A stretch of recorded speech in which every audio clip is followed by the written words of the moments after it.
Sunday suspense, শুধুমাত্র মির্চি 98.3-তে। মদ্যপান, ধূমপান ও মাদক সেবন স্বাস্থ্যের পক্ষে ক্ষতিকর। সানডে সাসপেন্সে আমরা বিভিন্ন ধরনের সাসপেন্সের গল্প প্রচার করে থাকি, ভূত, গোয়েন্দা, অলৌকিক ইত্যাদি। ভূতের গল্পে অনেক সময় আমরা দেখেছি সেখানে ব্ল্যাক ম্যাজিক, দেবদেবী, ঝাড়ফুঁক, তন্ত্রমন্ত্র ইত্যাদির উল্লেখ থাকে। গল্পের লেখক রোমাঞ্চকর আবহাওয়া বা প্লট তৈরির খাতিরেই এগুলো ব্যবহার করে থাকেন, কোনো রকম কুসংস্কার বা অযৌক্তিক ভীতিকে প্রশ্রয় দেবার জন্য নয়। আমরা আশা করব সানডে সাসপেন্সের শ্রোতারাও সংস্কার মুক্ত হয়ে খোলা মনে গল্প শোনার আনন্দেই এই গল্পগুলি গ্রহণ করবেন।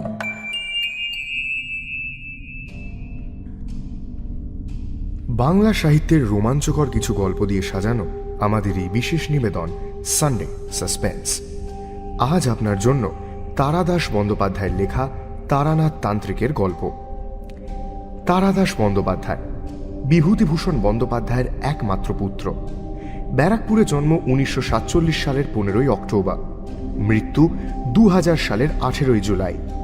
বাবার মতোই করেছেন শিক্ষকতা। রাজ্যের তথ্য ও সংস্কৃতি বিভাগে ডেপুটি ডিরেক্টর ছিলেন। তাঁর লেখা উল্লেখযোগ্য গ্রন্থ কাজল এবং কাজলের পরের পর্ব তৃতীয় পুরুষ। তারানাথ তান্ত্রিক চরিত্রটি তাঁরই সৃষ্টি। আমাদের আজকের গল্পটি আমরা নিয়েছি মিত্র ও ঘোষ থেকে প্রকাশিত তারানাথ তান্ত্রিক এই বইটি থেকে।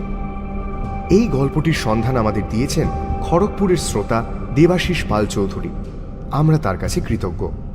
প্রধান চরিত্রে তারানাথ তান্ত্রিক ও বিশু ঠাকুর, গল্প পাঠে সোমক, তারানাথ তান্ত্রিকের ভূমিকায় মীর, গল্পের সূত্রধার আমি অগ্নি। শুরু হচ্ছে তারানাথ তান্ত্রিকের গল্প।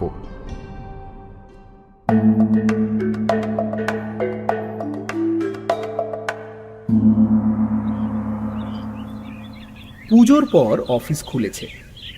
10-12 দিন কুড়েমি করার পর কাজে আর মন বসে না। সকালে উঠে জোর করে অফিসের জন্য তৈরি হতে হয়। এতদিনেও বেশ পোক্ত চাকরিজীবী হতে পারলাম না। আমার বিশ্বাস মানুষের জীবনটা প্রধানত অবকাশ যাপনের জন্যে, তবে অবসর সময় একটা চাকরি করলে ক্ষতি নেই। কিন্তু বর্তমান পৃথিবীর দাবি এত বেশি যে চাকরি প্রধান হয়ে উঠেছে, অবকাশটা গৌণ। অথচ মানব সভ্যতার শ্রেষ্ঠ অবদান যেমন সাহিত্য, শিল্প, ভাস্কর্য, সবই তো অবকাশের ফসল। একমাত্র বার্নে পেটেন্ট অফিসে কাজ করতে করতে আইনস্টাইনের আপেক্ষিকতাবাদের আবিষ্কার ছাড়া চাকরি করে আর কে কবে অমর হয়েছে। ছুটির পর বাড়ি ফিরে চা খেতে খেতে এইসব উচ্চ মার্গের চিন্তা করছিলাম। ক্রমে যখন ধারণা হয়ে এসেছে যে চাকরি না করলে আমিও জগতে অমর কীর্তি রেখে যেতে পারি, ঠিক সেই সময় বাইরে থেকে কিশোরীর হাঁক শোনা গেল। বেরিয়ে বললাম, কি হে, ব্যাপার কি? এই যে ফিরেছো দেখছি। আজ আর তাসের আড্ডায় যেতে ইচ্ছে করছে না, চলো তারানাথকে বিজয়ের প্রণামটা করে আসি। শার্টটা গায়ে চাপিয়ে কিশোরীর সঙ্গে বেরিয়ে পড়লাম। তারানাথ রাবড়ি খেতে ভালোবাসে, কিন্তু সম্প্রতি তার যা আর্থিক অবস্থা তাতে রাবড়ি খাওয়া চলে না। কিশোরী আর আমি টাকা দিয়ে রাবড়ি কিনে নিলাম। আমাদের দেখে তারানাথের মুখ উজ্জ্বল হয়ে উঠল। বলল, বউ আর ছেলে পিলেরা ছাড়া এই তোমরাই যা বিজয়া করতে এলে এবার। এত যে জানাশোনা লোক ছিল, তারা গেল কোথায় বলো দেখি? রাবড়ি পেয়ে তারানাথ খুব খুশি। ওহ, এ তো প্রায় শেরখানেক হবেই। হ্যাঁ, অনেকদিন পর পেট ভরে রাবড়ি খাবো। আরে বসো তোমরা, চা বলে আসি। চা এলো, সঙ্গে নারকেল নাড়ু আর বাড়িতে ভাজা কুচো নিমকি। খাওয়ার পর কিশোরী পকেট থেকে অবশ্যম্ভাবী সিগারেটের প্যাকেটটি বার করল। সিগারেট ধরিয়ে তারানাথ চোখ বুজে মজ করে টান দিচ্ছে, এমন সময় কিশোরী বলল, তারানাথ, আজ বছরকার দিনটা একটা গল্প না শুনেই ফিরে যাব। তারানাথ চোখ মেলে হেসে বলল, তোমরা দুটিতে যখন এসেছো, গল্প না শুনে ফিরবে না জানি। তা কি রকম গল্প চাই? আজ আমাদের কোনো বায়না নেই, আপনি যা বলবেন। কিছুক্ষণ তারানাথ চুপ। বোধহয় মনে মনে গল্পটাকে গুছিয়ে নেবার কাজ চলছে। সিগারেটের শেষ টান দিয়ে তারানাথ বলতে শুরু করলো।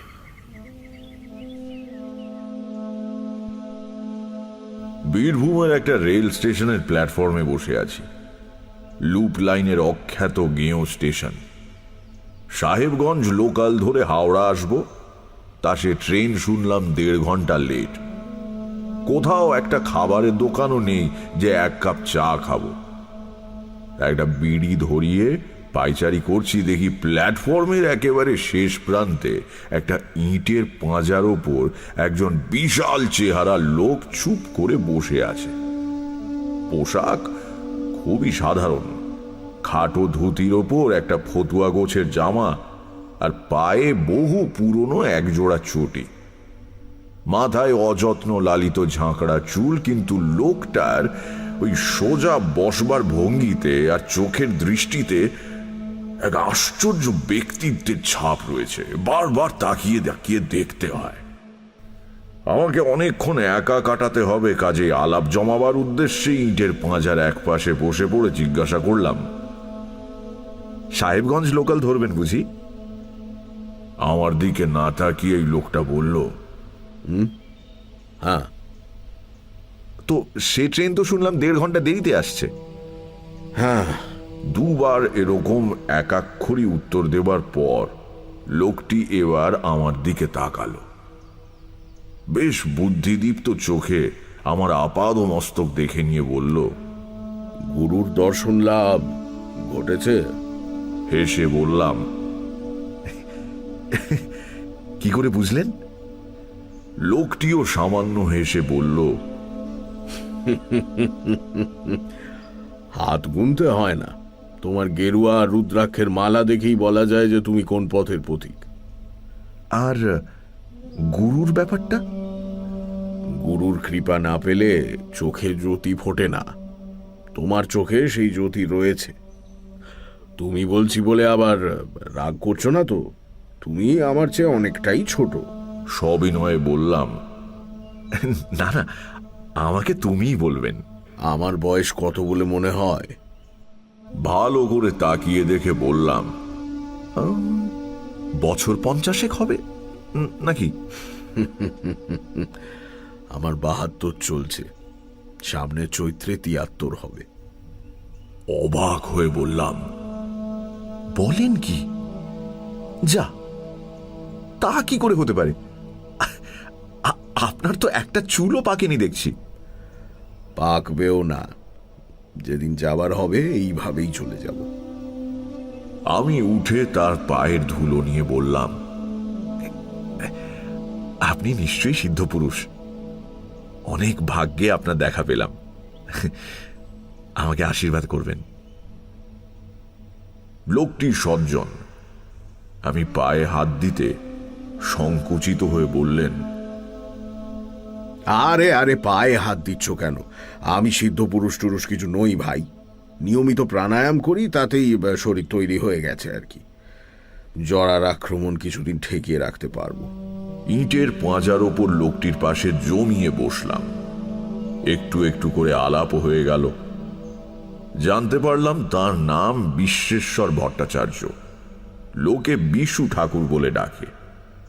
এককালে মুর্শিদাবাদের কোন গ্রামে বাড়ি ছিল, এখন কিচ্ছু নেই। এই রকম ঘুরে ঘুরে বেড়ান।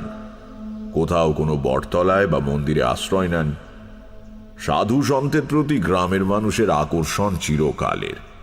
তারা দেখতে এসে কলা মূলো যা দেয় তাতেই একটা পেট চলে যায়। জিজ্ঞাসা করলাম, তো এখন যাচ্ছেন কোথায়?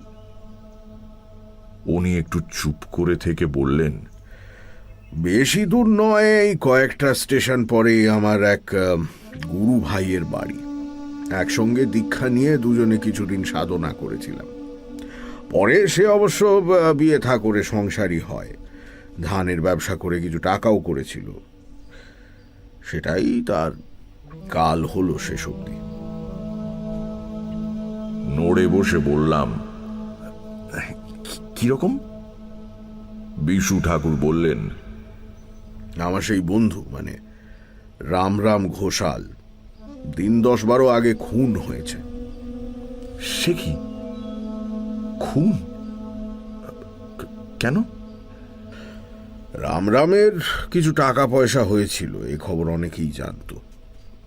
নিজের বসত বাড়ি থেকে একটু দূরে বাঁশ ঝাড়ের পেছনে রামরাম একখানা ঘর তুলেছিল। সেখানে রাত্রিরে গিয়ে সাধন ভজন করবার চেষ্টা করত। গৃহী হয়েও এই অভ্যেসটা ছাড়তে পারেনি। এই ঘরেরই মাটির মেঝেতে টাকা পুঁতে রেখেছিল রামরাম। তাকে মেরে মাটি খুঁড়ে সবকিছু নিয়ে চলে গেছে। কে করলো এই কাজ? বিশু ঠাকুর বললেন, জানি না, তবে যে করেছে তাকে শাস্তি পেতেই হবে। যে কাঠায় মাপ সে কাঠায় শোধ, বুঝলে? ঠাকুরের গলার স্বরে একটু অবাক হলাম। এ শুধু প্রিয় বন্ধুর অক্ষম হাহাকার নয়, এ কথার পেছনে দৃঢ় প্রত্যয় লুকিয়ে রয়েছে। কিন্তু অজ্ঞাত হত্যাকারীর বিরুদ্ধে বিশু ঠাকুর কি বা করতে পারেন তা বুঝলাম না। তুমি কোথায় চলেছ? হেসে বললাম, কোথাও না, মানে কোনো ঠিক নেই আর কি। বাড়িতে ভালো লাগে না, তাই ঘুরে ঘুরে বেড়াই, আর সাধু সন্ন্যাসী দেখা পেলে তাদের সঙ্গ লাভের চেষ্টা করি। এই যেমন এখন ইচ্ছে করছে আপনার সঙ্গে থাকি। বিশু ঠাকুর এই প্রথম হাসলেন, বললেন, আমার সঙ্গে থাকতে চাও? বেশ, চলো, আমার কোনো আপত্তি নেই। খাওয়া দাওয়া কিন্তু আমার যা জুটবে তোমারও তাই, আবার নাও জুটতে পারে।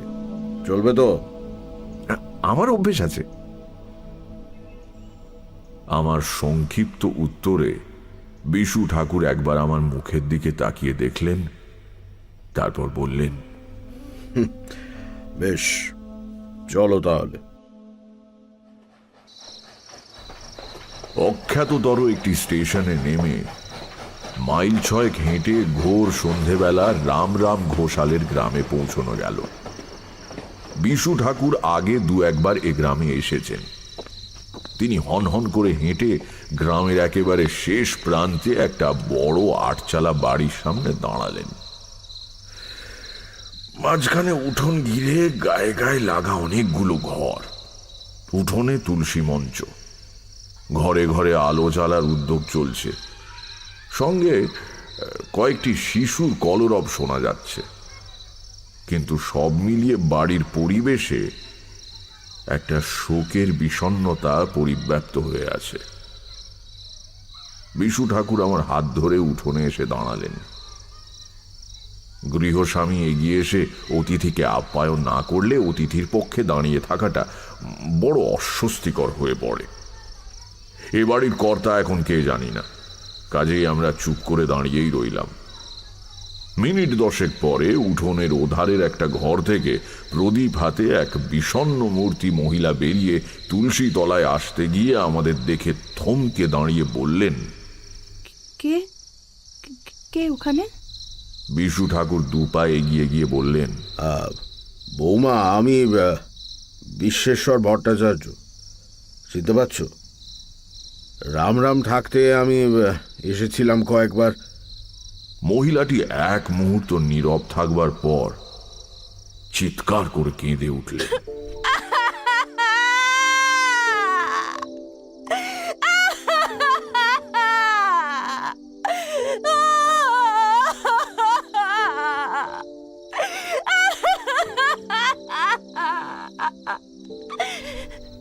তার কান্নার শব্দে চারদিকের ঘর থেকে এতক্ষণে অনেকে বেরিয়ে এলো।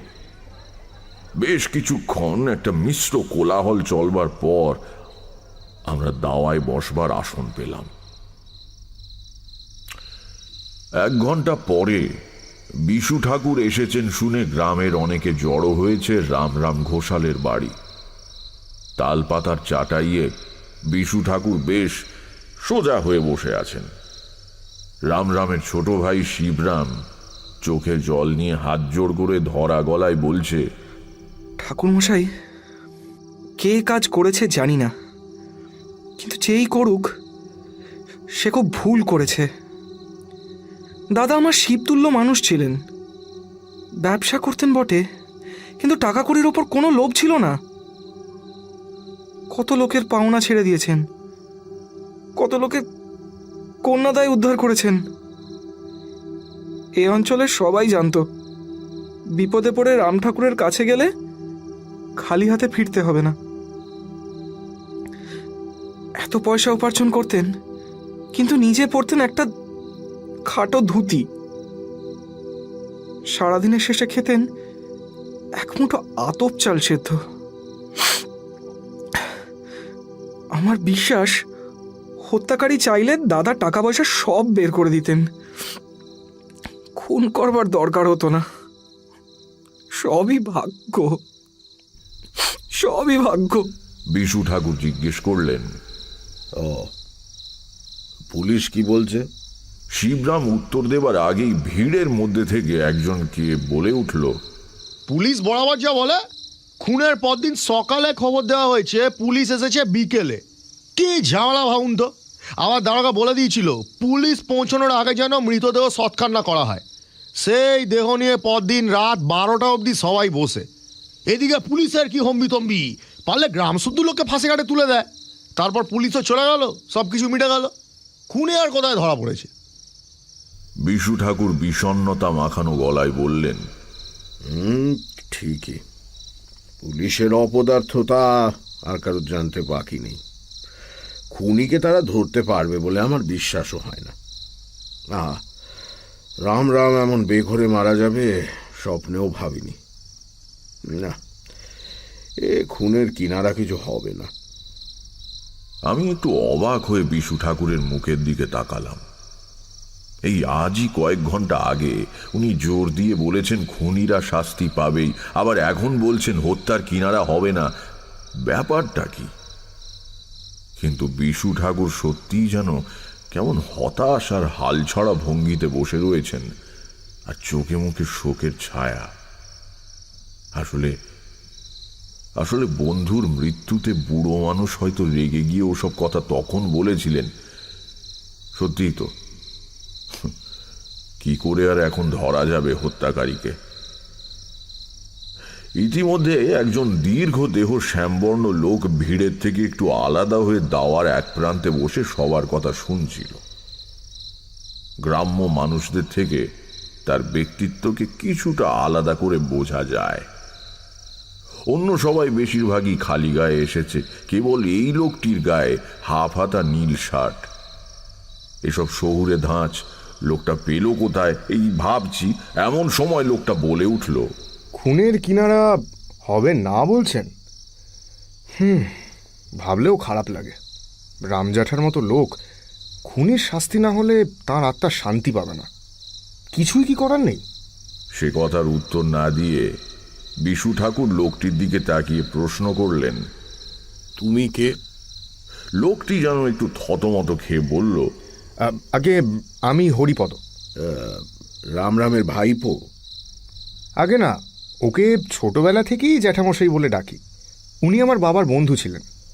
গতবার এসে তো তোমাকে দেখেছি বলে মনে হয় না। হরিপদ বলল, ঠিকই, আমি মাঝে প্রায় 15 বছর গ্রামে ছিলাম না, বাইরে চাকরি করতাম। সম্প্রতি গ্রামে ফিরে এসেছি। চাকরি ছাড়লে কেন? বিশু ঠাকুরের জেরায় লোকটি স্পষ্টত বেশ অস্বস্তি বোধ করছে। সে বলল, শরীরটা ভালো যাচ্ছে না, চাকরির ধকলটা পোষালো না। শরীর একটু ভালো বোধ করলে হয়তো আবার চলে যাব। বিশু ঠাকুর তাকে আর কোনো প্রশ্ন করলেন না। উপস্থিত ব্যক্তিদের মধ্যে একটু মাতব্বর মতো শ্রীদাম ঘোষ, তিনি বলে উঠলেন, ঠাকুর, যখন এসেছেন এদের বাড়িতে একটু সস্তায়ন করে দিয়ে যান। আসলে অপঘাতটা হলো তো, বাড়িটা একটু ঠান্ডা হবে কোন।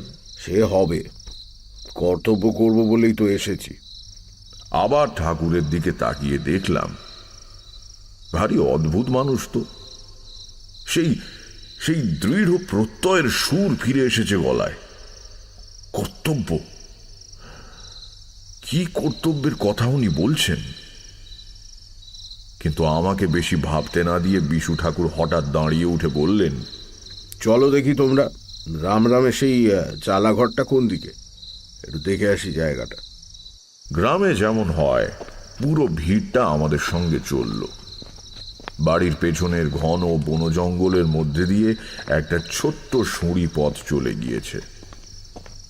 সেটা ধরে বেশ কিছুটা যাওয়ার পর মৃত বলরাম ঘোষালের সাধন পীঠে এসে উপস্থিত হলাম। সামান্য খানিকটা জায়গা পরিষ্কার করে মজবুত চালাঘর তোলা হয়েছে। মাটির সিঁড়ি বেয়ে উঠে প্রথমে সরু দাওয়া, তারপর ঘর। দরজা খোলা, হা হা করছে।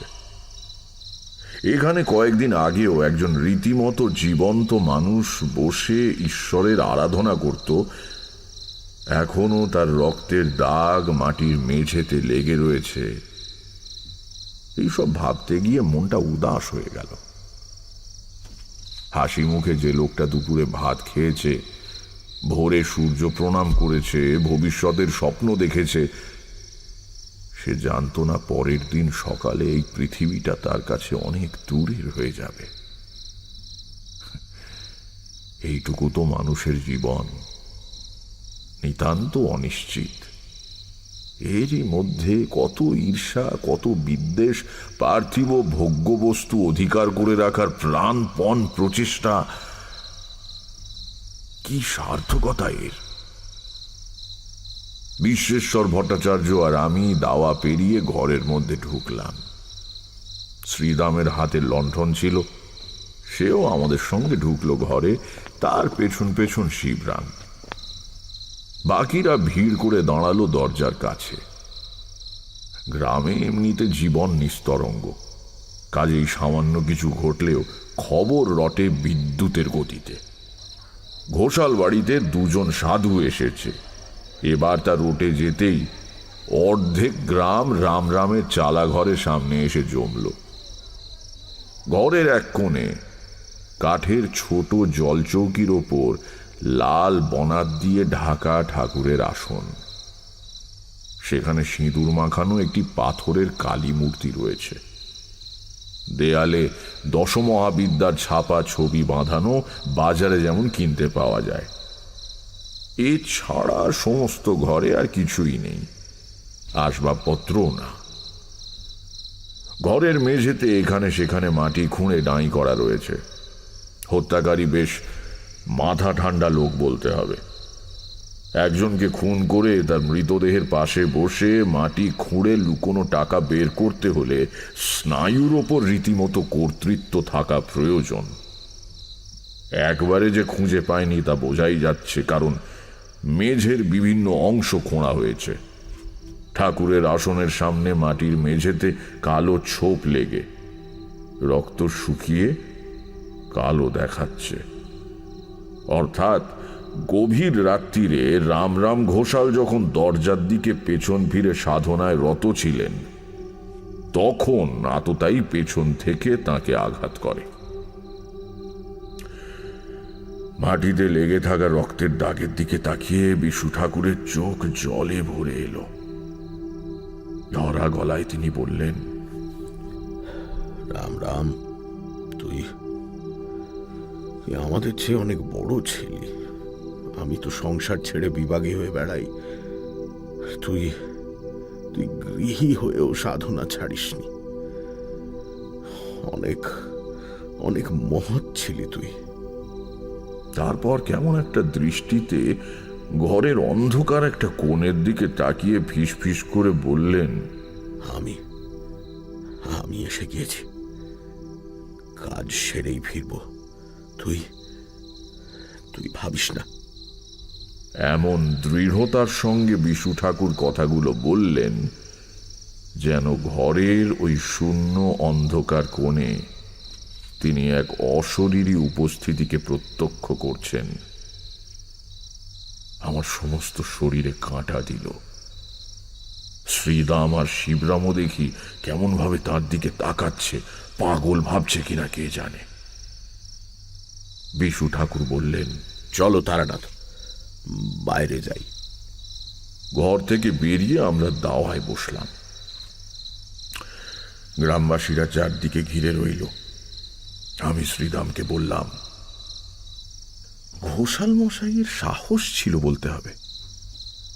এমন নির্জন জায়গায় জঙ্গলের মধ্যে রাত্রিরে একা থাকতেন, সাধারণ লোক হলে পারত না। আগে হ্যাঁ, তবে সাধক মানুষ তো কিচ্ছু পরোয়া করতেন না। হ্যাঁ। শিবরাম বলল, দাদার সঙ্গে কেতু থাকতো, দাদার আদরের কুকুরটা। কিন্তু দাদার মৃত্যুর পর থেকে ওকেও কোথাও দেখতে পাচ্ছি না। হ্যাঁ, কোথায় যে গেল কুকুরটা।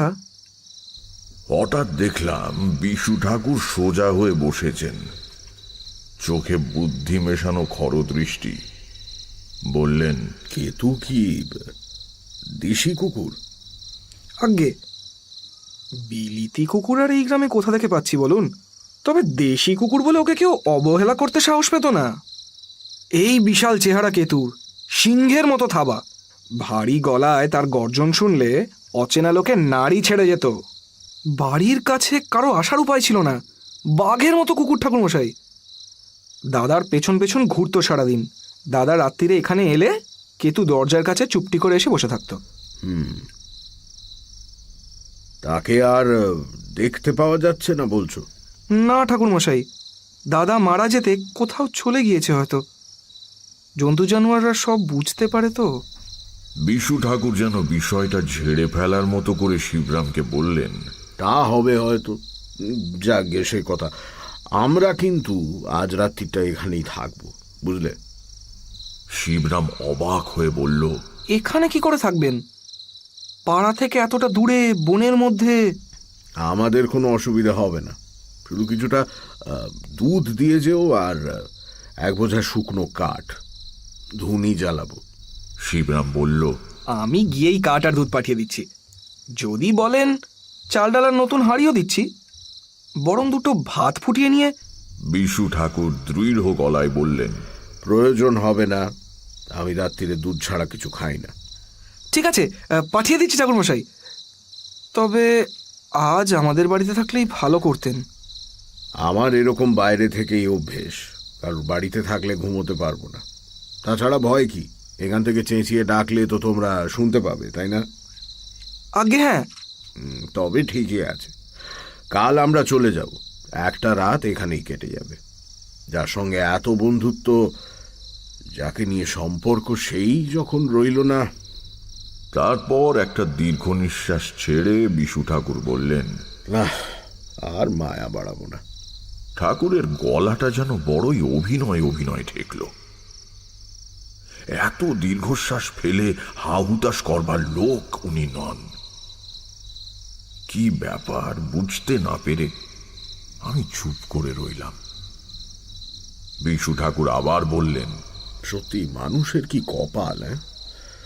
টাকা পয়সা তো মেজে খুঁড়ে নিয়ে গেলই, গ্রামের কালী মন্দিরটাও আর হলো না। ভিড়ের মধ্যে সামান্য গুঞ্জন চলছিল, হঠাৎ সেটা থেমে গেল। সবাই নতুন কথা শুনে বিশু ঠাকুরের মুখের দিকে তাকিয়ে আছে। শ্রীরাম ঘোষ বলল, আগে ঠাকুরমশাই, এই কালী মন্দিরের কথাটা কি বললেন? ঠিক তো বুঝতে পারলাম না। কেন, তোমরা জানো না? রাম ঠিক করেছিল গ্রামে বিরাট কালী মন্দির প্রতিষ্ঠা করবে। স্বপ্নে আদেশ পেয়েছিল নাকি দেবীর কাছ থেকে। এজন্য কিছু সোনা কিনে জমিয়ে রেখেছিল বেচারা। সে সব তো হত্যাকারী নিয়ে গেল। শিবরাম অবাক হয়ে বলল, দাদা সোনা কিনে জমিয়ে রেখেছিল? বলেন কি ঠাকুরমশাই?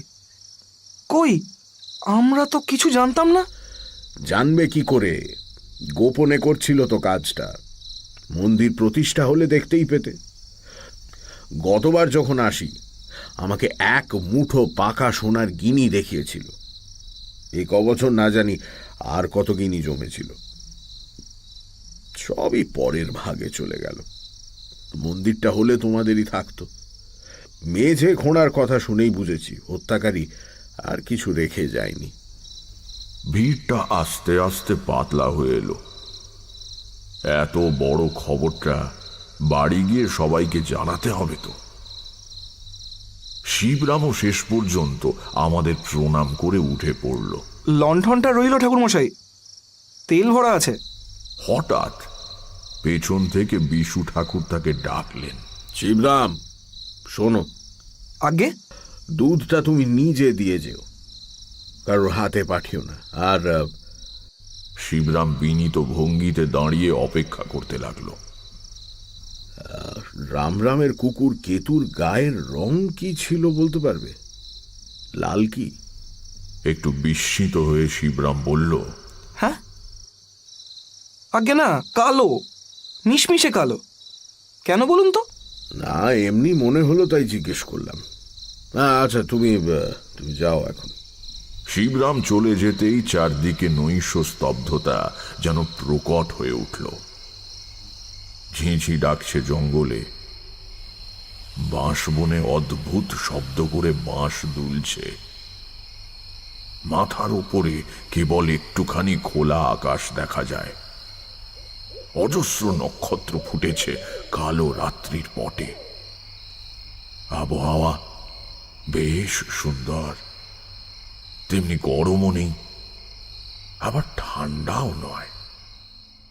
বিশ্বেশ্বর ভট্টাচার্যের গলা শুনতে পেলাম। রাত্রির নির্জনতার মধ্যে বেজে উঠেছে।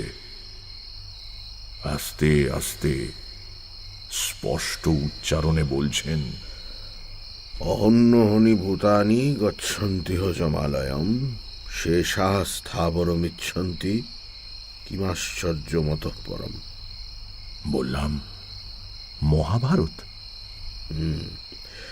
বকরূপী ধর্মের সঙ্গে যুধিষ্ঠিরের সংলাপ।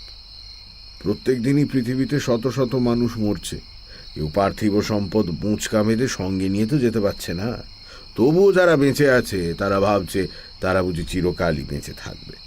কিন্তু সবাই এই সার কথা বুঝে সন্ন্যাসী হয়ে গেলে জগৎ সংসার কি করে চলবে ঠাকুরমশাই? সবাই সন্ন্যাসী হবে কেন? গৃহী কি সৎ হতে পারে না? অনাসক্ত হতে পারে না? কিসের সম্পত্তি আর ঐশ্বর্য আর ক্ষমতা নিয়ে অহংকার? জানো তো, মা কুরু ধনজন যৌবন গর্বং নিমেষে হরতি কালং সর্বং। যদি সম্পদ সংগ্রহ করতে হয় তাহলে অপরের জন্য করো, মহাকাল সব এক নিমেষে হরণ করতে পারে। বললাম, যেমন ঘোষাল মশাই গ্রামের লোকদের ভালো হবে বলে মন্দির প্রতিষ্ঠার জন্য সোনা জমিয়েছিলেন। বিশু ঠাকুর এক মুহূর্ত আমার দিকে রহস্যময় চোখে তাকিয়ে রইলেন। তার ঠোঁটের কোণে সূক্ষ্ম হাসির রেখা। তারপর চোখ সরিয়ে নিয়ে হালকা গলায় বললেন, রামরাম কোনোদিনই মন্দির প্রতিষ্ঠার জন্য দেবীর আদেশ পায়নি। তার কোনো সোনাও জমানো ছিল না। বিস্মিত হয়ে বললাম, তার মানে আপনি যে সবাইকে বললেন নিজের চোখে এক মুঠো গিনি দেখে গিয়েছেন? মিথ্যে কথা বলেছি। সে কি? কেন? সোনা আমার কল্পনা ছাড়া কোথাও ছিল না, কাজেই হত্যাকারী নিশ্চয়ই তা পায়নি। যা নেই তা আর পাবে কি করে? কিন্তু আমার এই কথাটা এখনই গ্রামের মধ্যে প্রচার হয়ে যাবে। যে খুন করেছে সে রামরামের পরিচিত লোক। তাহলে প্রথমত সে রামরামের লুকোনো টাকার কথা জানতে পারত না। দ্বিতীয়ত, তাকে দেখেই খুনের রাতে কুকুরটা চেঁচাতো এবং আক্রমণ করত। সম্ভবত একটু আগেই এখানে যে ভিড় জমেছিল তার মধ্যেই সে দাঁড়িয়েছিল। এখন সেই সোনার কথা শুনে সে মনে করবে এটা এখন ওই ঘরের মেঝেতেই কোথাও মাটির তলায় পোঁতা রয়েছে। সোনার লোভ বড় লোভ। আমার বিশ্বাস এই ভুল শুধরে নিতে সে আবার এখানে আসবে। শুনে বিশেষ ভরসা হলো না। বাঁশবনের ধারে এই চালা ঘরে আমরা দুটি প্রাণী। রাত্রিরে যদি রামরামের হত্যাকারী আবার আসে তাহলে আমি অন্তত খুব একটা আনন্দ পাব না। বললাম, কবে আসবে? বিশু ঠাকুর হেসে বললেন, ভয় নেই, আজ আসবে না। সে বোকা নয়, সে জানে তার হাতে অঢেল সময় রয়েছে। আমরা কাল চলে গেলে সে যে কোনো দিন এসে ধীরে সুস্থে কাজ শেষ করে যাবার কথা ভাববে। একজন অসতর্ক মানুষকে খুন করা সোজা, কিন্তু ধুনি জ্বালিয়ে জেগে থাকা দুজন মানুষকে আক্রমণ করা সহজ নয়। আর খামোকা করবি বা কেন, যখন পরে নিরুপদ্রবে কাজটা সারা যেতে পারে। একটু ভেবে বললাম, কিন্তু আমরা তো কাল চলে যাচ্ছি, তাহলে এই ফাঁদ পেতে লাভ কি? খুনি এলেই বা তাকে ধরবে কে? আর ধরলেই বা কি প্রমাণ হবে? রাত্রিরে এই চালাঘরের কাছে ঘুরঘুর করছিল, কাজেই সে রামরাম ঘোষালকে মেরেছে, এমন যুক্তি কি আদালত শুনবে? বিশু ঠাকুর যথার্থ বিস্ময়ের সঙ্গে বললেন, আদালত? এর মধ্যে আদালত আসছে কোথার থেকে? তাহলে? পরে বলবো। তুমি তো আমার সঙ্গে আছো, দেখতেই তো পাবে। চুপ করে বসে আছি, একদম চুপ। ওদিকে সময় গড়িয়ে যাচ্ছে। বিশু ঠাকুর আপন মনে গুনগুন করে একটা শ্যামা সঙ্গীত গাইছেন। মায়ের পায়ের জবা হয়ে ওঠে না ফুটে। ইতিমধ্যে শিবরাম দুধ নিয়ে এলো। ভয় করছে না তো ঠাকুরমশাই? না, মায়ের নাম গান করছি, ভয় কি? দরকার হলে চেঁচিয়ে ডাকবেন কিন্তু, কেমন? নিশ্চয়ই, তুমি চিন্তা করো না। শিবরাম চলে গেলে ঠাকুর মশাই আমার দিকে তাকিয়ে বললেন, শিবরামকে নিজে এসে দুধ দিয়ে যেতে বলেছিলাম কেন জানো? কেন? আমরা আশায় এ গ্রামের একজন নিশ্চয়ই স্বস্তি বোধ করছে না। সে কে তা তো আমরা জানি না, তাই সাবধানে থাকাই ভালো। সামনে আক্রমণ না করলেও খাবারে বিষ মিশিয়ে দিতে বাধা কোথায়? দুধটা শিবরামের নিজের গরু, নিশ্চিন্তে খেতে পারো। খাবো? খাও। শিবরাম তার দাদাকে খুন করেনি। কি করে বুঝলেন? আমি বুঝতে পারি। নিজের পোঁটলা থেকে একটা পেতলের ঘটি বের করে তাতে অর্ধেক দুধ ঢেলে নিয়ে মাটির ভাঁড়টা আমার দিকে বাড়িয়ে দিয়ে বললেন, খাও। ঘটিতে একটা চুমুক দিয়ে বিশু ঠাকুর বললেন, যে অন্যায় করে মনে তার সব সময়ই ভয় থাকে, এই বুঝি ধরা পড়লাম। সবার দিকেই সে সন্দেহের চোখে তাকায়, তাই এই সাবধানতাটুকু নিতেই হলো। শুধু দুধ খেতে কষ্ট হচ্ছে না? লজ্জা পেয়ে বললাম, না না, আমারই ভুল। তুমি ছোকরা লোক, তোমার খিদে পেতেই পারে। কি খেতে ভালোবাসো তুমি? হেসে বললাম, আমার এখন কিছু না হলেও চলবে। হ্যাঁ, তবে একটু আগে মনে পড়ছিল ছোটবেলায় গ্রামের বিরিঞ্চি ময়রার দোকানের মাখা সন্দেশের কথা। মা দুধ আর মাখা সন্দেশ খেতে দিতেন মাঝে মাঝে। কোথায় গেল সেই ছোটবেলা? মাখা সন্দেশ মানে কাঁচা গোল্লা? ভালো মজা তো। আজই বিকেলে তোমার সঙ্গে দেখা হওয়ার একটু আগে খানিকটা মাখা সন্দেশ কিনেছিলাম, রাত্রিরে আর কিছু না জুটলে খাবো বলে। আর তুমিও কিনা পৃথিবীতে এত জিনিস থাকতে মাখা সন্দেশই খেতে চাইলে। দাঁড়াও। বিশু ঠাকুর পোঁটলার মধ্যে হাত ঢুকিয়ে একটা শাল পাতা ঠোঙা বের করে আমার হাতে দিলেন। ঠোঙার ভেতরে অনেকখানি কাঁচা গোল্লা। ঠাকুরের দিকে তাকিয়ে বললাম, এটা আপনি বিকেলে কিনেছেন? মানে আমার সঙ্গে দেখা হওয়ার আগে? হ্যাঁ, কেন? এই সন্দেশ তো এখনো গরম রয়েছে।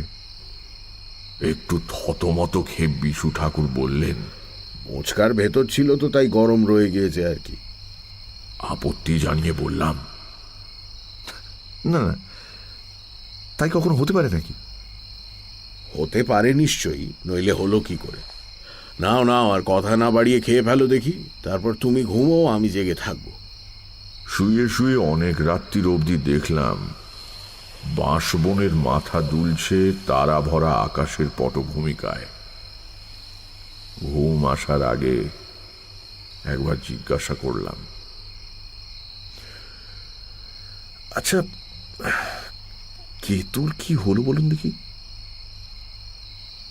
গম্ভীর গলায় বিশু ঠাকুর উত্তর দিলেন, কেতুকে হত্যাকারী মেরে ফেলেছে, সম্ভবত বিষ মেশানো খাবার দিয়ে। চেনা লোক বলে কেতু চেঁচামেচি করেনি, হাত থেকে খাবারও নিয়েছে। কিন্তু রামরামকে আঘাত করতে দেখলেই সে আক্রমণ করত, কাজেই তাকে আগে সরানো একান্ত দরকার ছিল।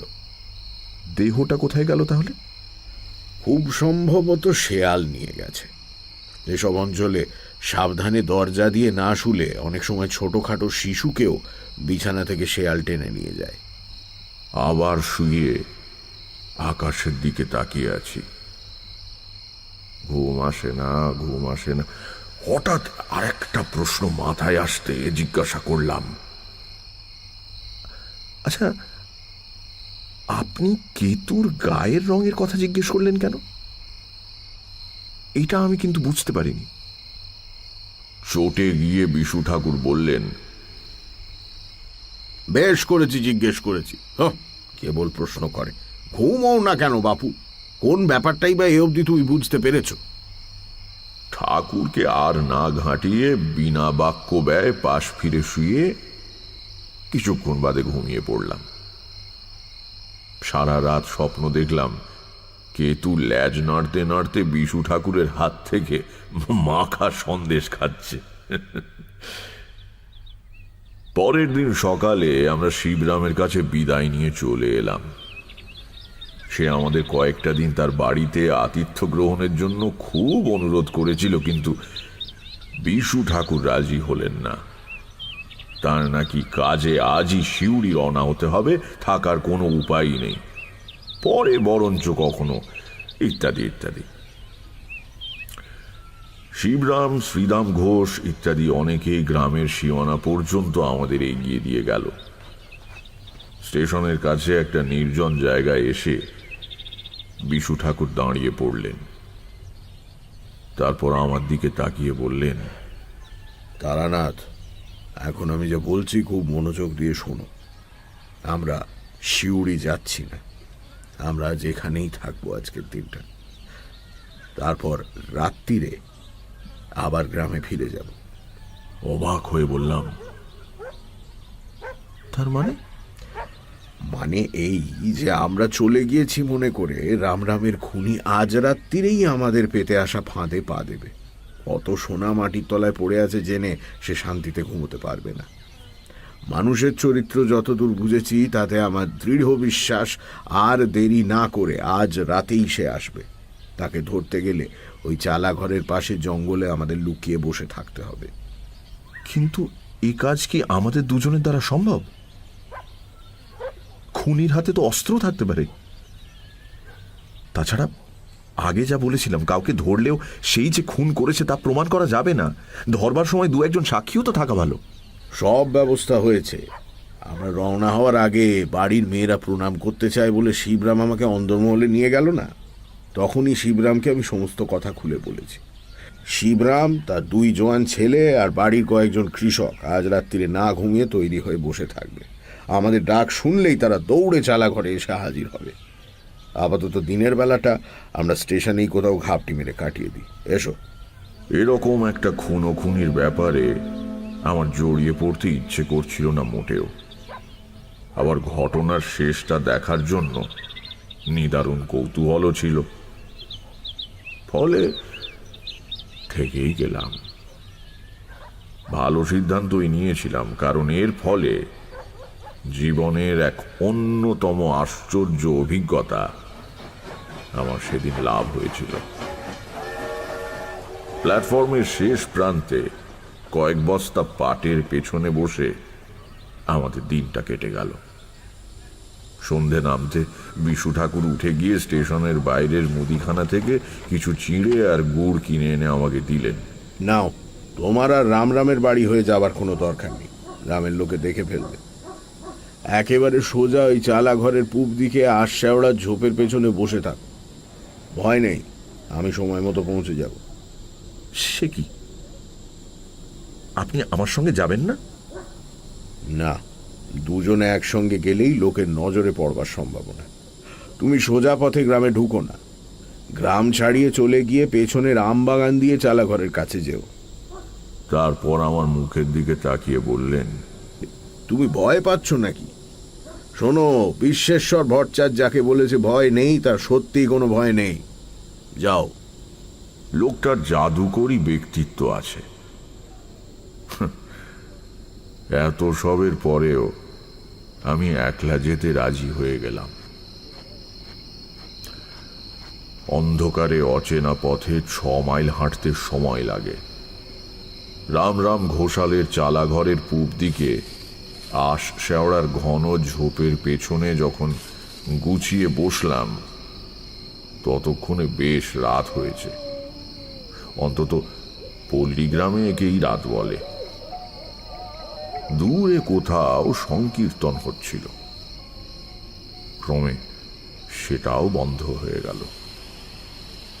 বাঁশ ঝাড়ে মাটির ওপর পড়ে থাকা শুকনো বাঁশ পাতার ওপর দিয়ে মাঝে মাঝে খসখস করে কি যেন যাতায়াত করছে।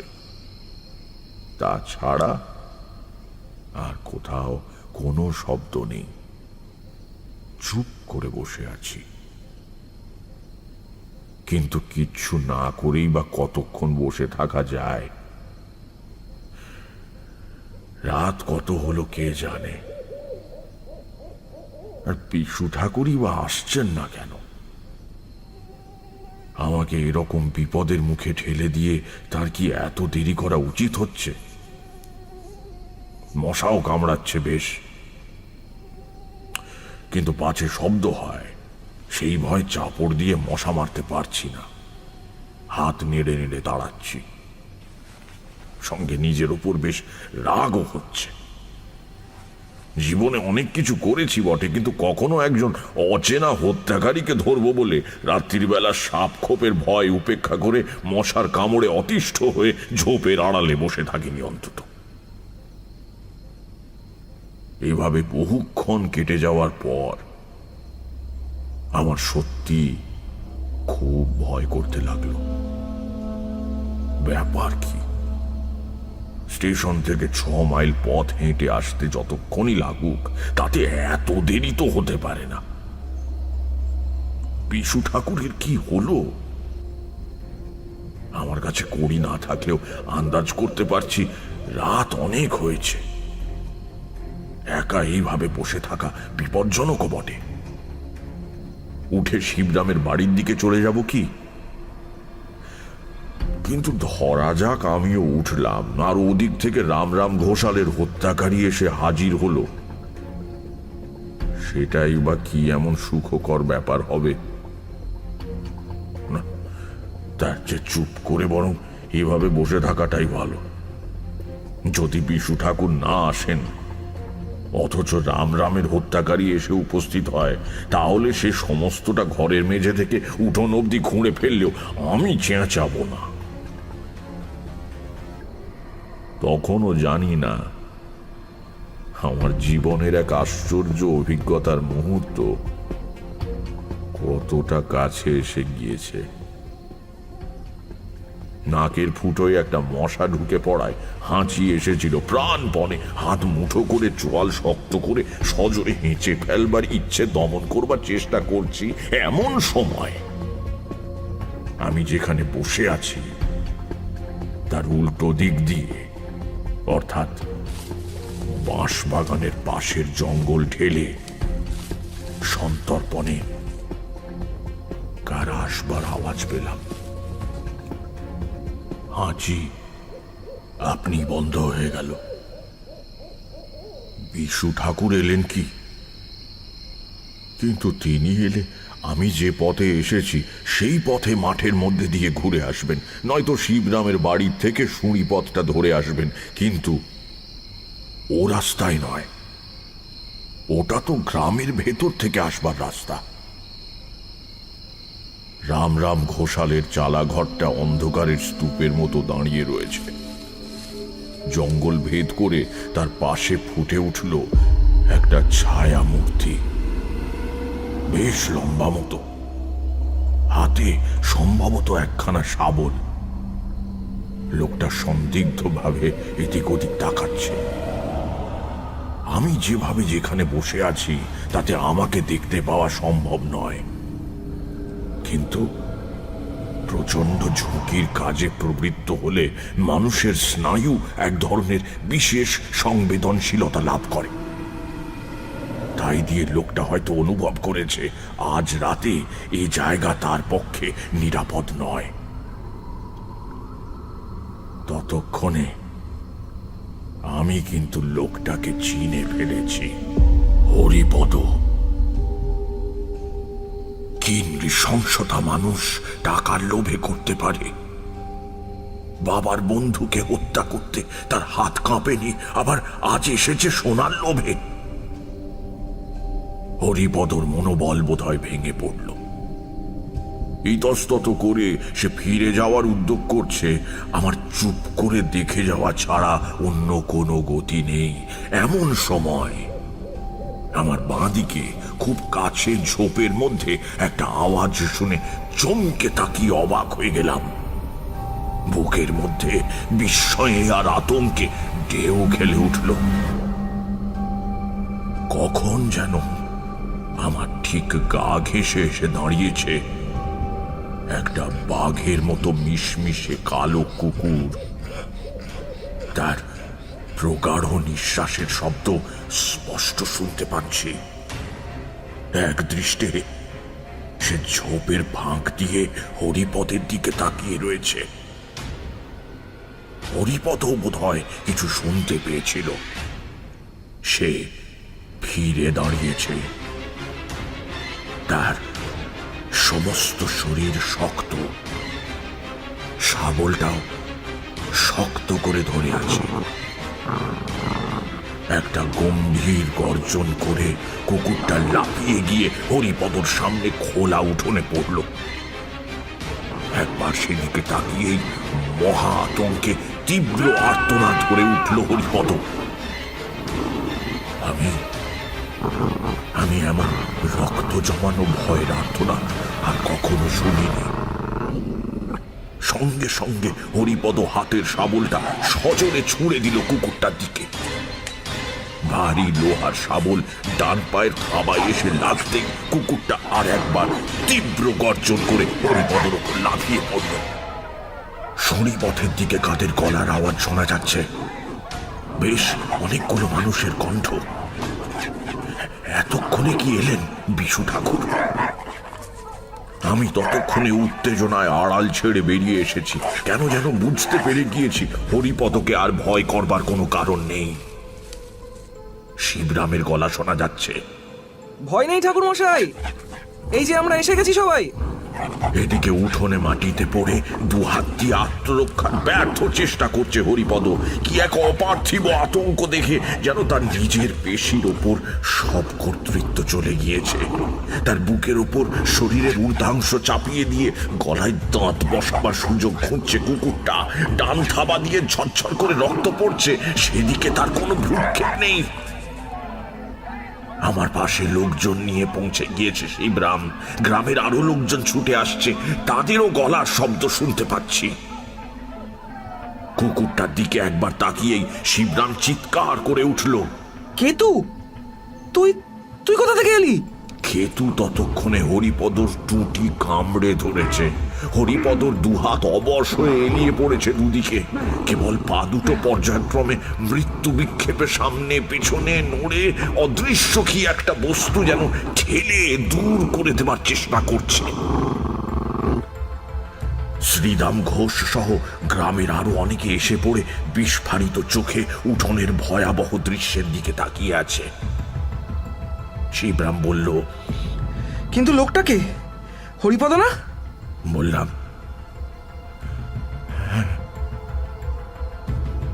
এতক্ষণে সম্বিত ফিরে পেয়ে শিবরামের কৃষানেরা লাঠি উঁচিয়ে তাড়া করে গেল। কেতু সরে গিয়ে মুখ তুলে তাকালো একবার। তার কষ বেয়ে গড়াচ্ছে তাজা রক্ত। তারপরে এক লাফে কেতু পাশের ঝোপে পড়ে মিলিয়ে গেল। শোনা গেল শুকনো বাঁশ পাতার উপর তার পায়ের শব্দ দূরে মিলিয়ে যাচ্ছে। কৃষানেরা যখন ধরাধরি করে হরিপদর দেহ রামরাম ঘোষালের চালা ঘরের দাওয়াই এনে রাখলো, তখন সেই দেহে আর প্রাণ নেই। শিবরাম বলল, শেষে হরিপদ এই কাজ করলো? ছি ছি ছি ছি ছি, দাদা ওকে নিজের ছেলের মতো ভালোবাসতেন। আমি জিজ্ঞাসা করলাম, ঠাকুর মশাই কোথায়? তিনি তো আপনার সঙ্গেই ছিলেন, আপনার সঙ্গেই থাকবার কথা। আপনি জানেন না? কিন্তু কেতু এলো কোথা থেকে? উত্তরটা পেলাম বিশু ঠাকুরের সঙ্গে দেখা হবার পর। তিনি পরম প্রশান্ত মুখে প্ল্যাটফর্মের চায়ের দোকানে বসে গরম চা খাচ্ছিলেন। আমাকে দেখে বললেন, এই যে তারানাথ, এসো, চা খাবে? আমার আর কালকে যাওয়া হলো না, বুঝলে। তুমি চলে যাবার পর বললে বিশ্বাস করবে না, ঘুমিয়ে পড়েছিলাম, এক ঘুমে রাত কাবা। জেগে দেখি ভোর হয়ে এসেছে। ভাবলাম আর এতটা পথ হেঁটে কি হবে, তুমি নিশ্চয়ই এসে পড়বে সকালে। তা কি হলো বলো রাত্রিরে? খামোকা জাগতে হলো তো? নিতান্ত গা জ্বালা করা সত্ত্বেও সমস্ত ঘটনা তাকে বললাম। তার বিশেষ কোনো ভাব পরিবর্তন হলো বলে তো মনে হলো না। চায়ের শেষ চুমুক দিয়ে পেয়ালা নামিয়ে রাখতে রাখতে বললেন, আচ্ছা, শেষ অবধি হরিপদর এই কাজ? এটা একেবারে নরাধম। ঠিক শাস্তি পেয়েছে। আপনি বলেছিলেন কেতু মারা গেছে। ভুল বলেছিলাম, বেঁচে আছে তো দেখাই যাচ্ছে। যাকে ট্রেনের প্রথম ঘন্টা পড়েছে, টিকিট কাটকে যাও। একটু চুপ করে থেকে বললাম, আমি আপনার সঙ্গে আর যাব না। কোথায় যাবে তবে? কলকাতার দিকে যাব, কাজ আছে। বিশু ঠাকুর হেসে বললেন, বেশ, তাই যেও। আমাকে ট্রেনে তুলে দাও অন্তত, তোমার গাড়ির তো দেরি আছে। গাড়িতে তুলতে গিয়ে খেয়াল করলাম বিশু ঠাকুর খোঁড়াচ্ছেন। ডান পায়ের পাতায় ন্যাকড়ার পট্টি বাঁধা। আমার বুকের ভেতরটা হিম হয়ে এলো। বললাম, এ কি, আপনার পায়ে কি হয়েছে? কাল বিকেলেও তো দেখিনি। বিশু ঠাকুর বললেন, ও কিছু না, প্ল্যাটফর্মের বেড়া পার হতে গিয়ে কাঁটা তারে লেগে কেটে গিয়েছে। আমি এক দৃষ্টে বিশু ঠাকুরের ডান পায়ের পট্টির দিকে তাকিয়ে আছি। হরিপদর সেই আর্তনাদ, শাবল ছুঁড়ে মারা, কেতুর ডান পায়ের রক্তের ধারা। তবে কি ট্রেন ছেড়ে দিল। জানলা দিয়ে মুখ বাড়িয়ে বিশু ঠাকুর হাসি হাসি মুখে আমার দিকে তাকিয়ে আছেন। সেই শেষ, আর কখনো তাকে দেখিনি।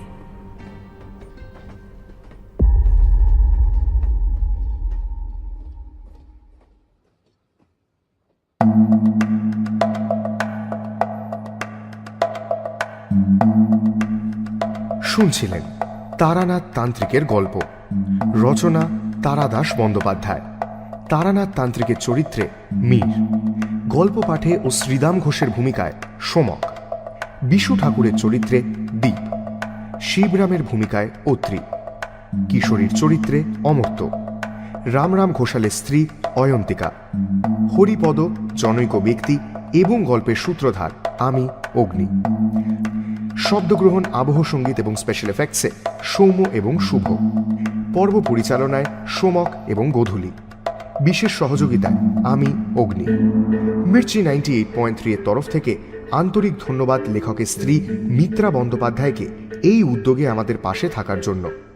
শেষ হল তারাদাস বন্দ্যোপাধ্যায়ের লেখা তারানাথ তান্ত্রিকের গল্প।